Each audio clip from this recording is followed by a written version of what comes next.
stop now. Girl, what you drinking? Don't let it sink in. Here for the weekend, thinking we can see what we can be if we prosper.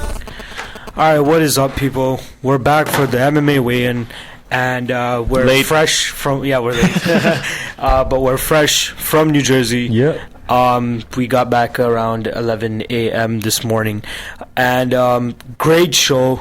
I'm here with getting cornered by Prab and Tony. What's up?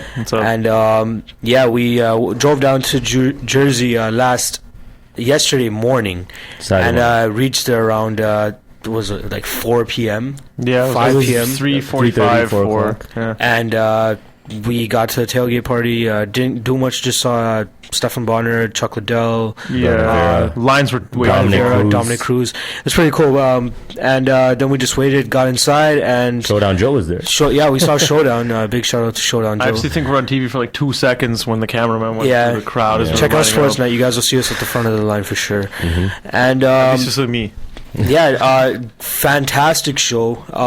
It was a great show. We'll be covering. I'm just going to tell you guys who won the prelim fights, and we'll cover the main card fights because I want to spend more time on the main card fights. Yeah, there's too much to talk about. There's just too much to talk about the main card. All right, let's just get it done quick. A Sun Sao actually lost to Coke. No, it's Coke. Eric Cole. I thought it was Koch first. The CH is silent, I believe. Yeah, it's Coke. I thought it was Coke. No, it's Coke. All right, so Coke actually wins by KO the night. 232 in the first round. He actually won one half of the KO of the night. There's two of them. Somebody else got the other one, and we'll get to that after. Nick Cotone, beat Kostas Philippou by a unanimous decision. Dominated. 30-27 all around. Joseph Benavides making his UFC debut. Beat Ian Loveland. Loveland actually put up a fight. He did. It was a good fight. It was a good fight. Fun fact, only the third time Benavides went to a decision. Oh. Impressive.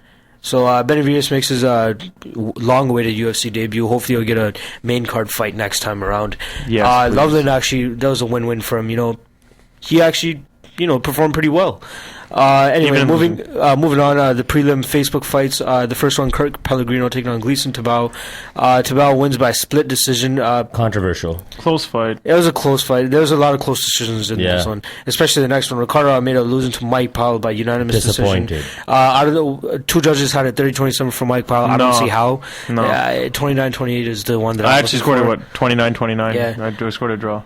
And Spike TV prelim cards. First one, Edson Barboza, Anthony Androcani. This what a woke fight! The crowd up. This was the fight of the night. What a fight! Amazing fight. Edson Barboza doing his. Androcani did not look bad at all, even in losing. Barboza just finished the fight off with this a spinning back kick to the head. Oh, man, amazing! He just slapped him Yeah, it was a bitch slap with the foot. Every kick he was throwing, the crowd was popping. They were excited for this guy. That guy's, Yep. Stacked Division 2. Yep. And next up, Elliot Marshall taking on Louis Kane. Marshall taking the fight on late notice because Vamola had to drop out. Kane wins 2:15 into the first round with the TKO punches. Don't I feel stupid? Kane seemed he was very happy after that fight too. He was very looked good, man, and he was very happy. He even claimed in an interview that it feels like the beginning of my career. That's what he said. Mm-hmm. I mean, so he's on a track. We can see what happens with him. He has a huge an urge to fight on that Rio card. So maybe we'll see him there. All right. That's the prelims. Let's get right down to the main card. Oh, boy. Brendan Shaw. All right, first fight of the night, Brendan Shaw, Mirko Filipovic. I was very... Krokop. I was actually impressed with Krokop. Yes. Krokop was putting up a good fight. He was. Considering the size disadvantage and the youth factor. Very pro. Shaw couldn't even pass his guard. No. Yeah, Krokop's always had an underrated guard, if anything. He's good off his back. It seemed to me that Schaub's game, if he wasn't striking, he was waiting for Krokop to strike. He waited for him to throw the leg kick. Every time he threw the leg kick, he'd rush in. He either went with a flurry of strikes or he took him down. Yeah. And that's a good game plan. That's really a good game plan because in that little split second, Krokop's vulnerable. And he went for it. I think he just trained for that. And speaking of the takedowns, man, the spears. He's just spearing him. That's the work of a football. That's old a football player. In him so Schaub actually knocks out Krokop in 3:44 into the third round. One of the most nastiest knockouts I've probably seen.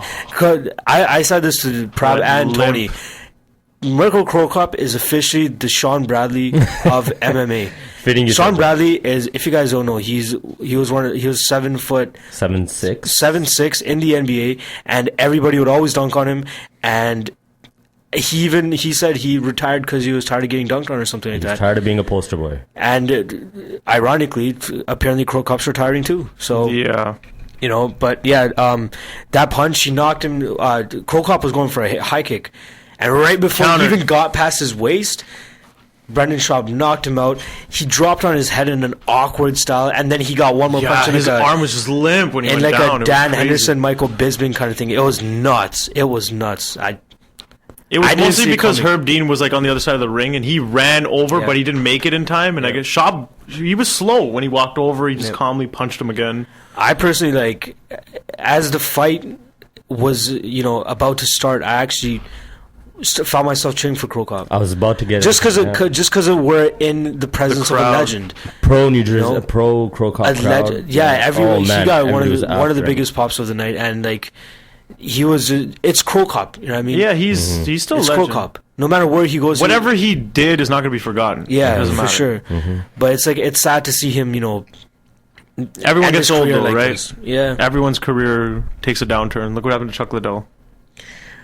So I want to do this for all the fights that we're about to talk about. Who's next up for the winner? Who's next up for Schaub? We were talking about this on the way here. Either winner of Nelson. Why not Schaub and Big Nog in Big Brazil? Nog, yeah, in Brazil. Big Nog in Brazil would be a good fight. That's more than enough time for but Schaub to get ready. I think they want to give Big Nog an opponent that he'd most likely beat, and I think there's a big worry there that Schaub might beat him. I think it would especially be he's coming off a long layoff. I think it would be a good fight though. He hasn't faced anyone since Cain Velasquez, so I think they might give him like a lower level feeder type opponent. Yeah.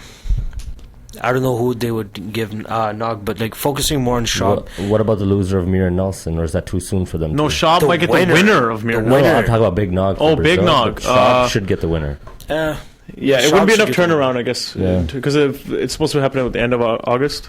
Yeah, but yeah, that was good. So Mir, Nelson, and Nogueira are the three fighters. I would love to see a Roy Nelson Schaub rematch because Schaub was actually doing very good in that fight, holding his own. He just got caught. Now he's more experienced. He has he beat Gabriel. He beat Mirko. You know what I mean? Well, interesting fact, Nelson actually hit him, I think, in the same place that he hit Cro Cop. That's right. So that's something big. And, all right, next up was Nate Marquardt against Dan Miller. Nate Marquardt wins by unanimous decision, 30-27, throughout the board. Boring fight, in my opinion. It was a boring fight. There were some situations where Dan Miller had him in a guillotine. And it looked like, Marquardt was about to either pass out or tap. But he managed to get out. That was impressive. I'll give that shows, he remains calm in those positions and all that type of stuff, and it's good. After the fight, though, he was talking to Ariel saying he might want to move down to 170. He was, throwing it around. Some names that he brought up that he would like to fight, Akiyama obviously, and Bisping. Bisping is the so one. I wouldn't mind seeing either of those fights. I actually think personally that the UFC is going to book Marquardt Bisping next. Either that or Akiyama. I think they'll put Akiyama because that was the first fight, right? I don't mind. They'd probably put Sonnen and Bisping together. But Sonnen, it's just too you don't know what the hell's happening with him right now, right? Yeah, so I think it's too unsure, too much uncertainty. Exactly. That's right. Yeah. But so Marquardt wins that fight. Dan Miller, props to him for even taking the fight. Yeah. Good showing. I don't think Marquardt looked as bad as people think because I rewatched the fight. He did actually land some really good strikes, and Miller just wouldn't go down. But he doesn't look anywhere near a middleweight contender for the belt or anything like that. The crowd was dead live. I personally, in my preview for this, I thought Marquardt coming off that Okami loss, he had a lot to prove, and he'd come out with a vengeance and just run through Dan Miller. But he didn't. He just did like the grind out type of victory. It was not impressive at all, and but he did get the win, so that's what matters at the end of the day. Yeah. Moving on to the third fight of the night, Jim Miller against Kamil Shalorus. Miller just looks better and better every time you see him. Jim Miller wins by KOs, third round, 2:15 into that the third uppercut. round. Oh man! Yep. Can you tell me what Shalorus was doing as he was getting knocked out? Like, why are you not? Yeah, where he put his head down. Why? I think it was just instinctive because he got rocked and he just lost all kind of like, I don't know, wherewithal, where he was or whatever. He just kind of put his head down for whatever reason, and Miller took advantage of it. Like, he need him in the head. Shaloris had the opportunity. He's a good wrestler. He has he was putting up a good fight. He was. That uppercut just really Miller had took the him out body of it. triangle on from the back for almost 3 minutes. Couldn't And do he fought anything. off the rear He naked. fought That off was the rear very well naked, done. Yeah. Yeah, but Miller just looked awesome once again. Just in 7 in a row. Give him someone big, please. I think Who's he'd take next? the title. I don't know. I'm lobbying for a Miller Give title, him title Shirk. shot. I'm Give lo- him Sean Shirk. No, I'm lobbying for a Miller title shot. no, Face not to yet. it. Why?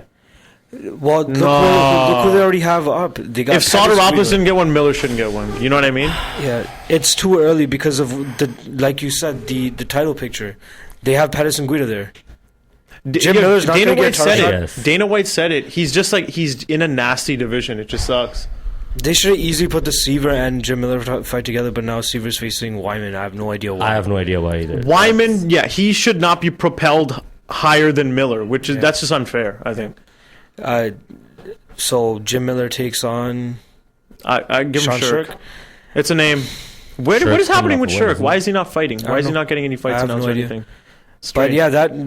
yeah, that's a name compared to what he's been fighting. Exactly, a name. At least give him a name. Yeah, that would be good. That's a stepping stone, I guess, into That- legitimate that- title contender. One thing I like about Jim Miller, though, he won't refuse a fight. They should Even do- if they give him a low Yeah. name, he'll take it. Yeah. They should do Jim Miller and Shirk, Yeah. and then get the winner of Guida, Pettis, however those four Well, people work out. Yeah, if Pettis wins, he's going to get the title shot. Yeah, Yeah, Pettis is guaranteed No, a whoever, title shot if he wins. if Pettis wins, the winner of the Edgar Maynard fight, you know, what I mean, after that, those four people are settled. It then- just sucks because it's going to be like almost like a year before Jim these Miller guys won't start getting Jim, their title Jim shots. Miller, if he continues to win, he's not going to get a title shot till at least like the beginning of 2012. Sorry, Yeah. middle of 2012. It just sucks. It's bad timing for him.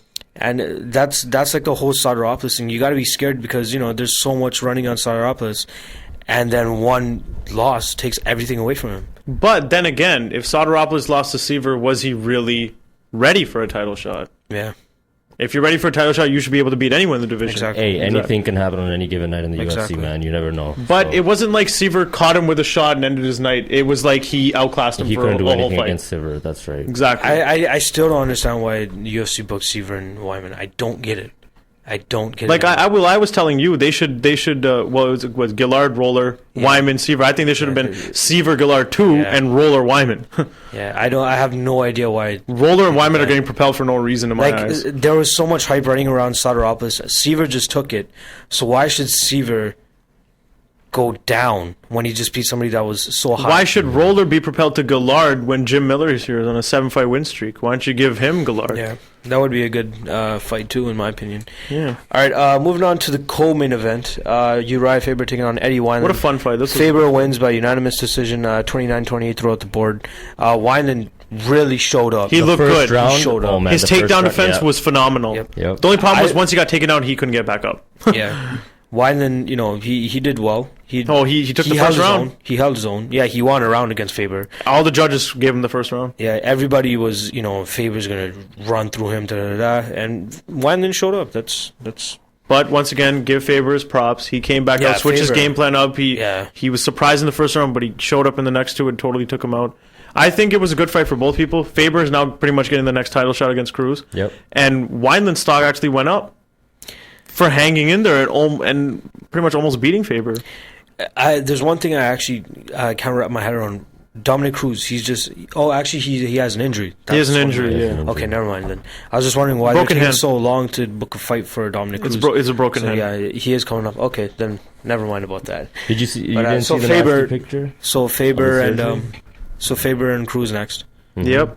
They're talking That'll about be it. an interesting rematch. Possible And, tough coach. I as well. actually have Cruz as the favorite in that fight. Yeah. Faber beat Cruz a long time ago. That was a different Cruz, and that was at featherweight. They're both at a lower weight class now. Well, actually, arguably, they're both better at bantamweight. Yeah.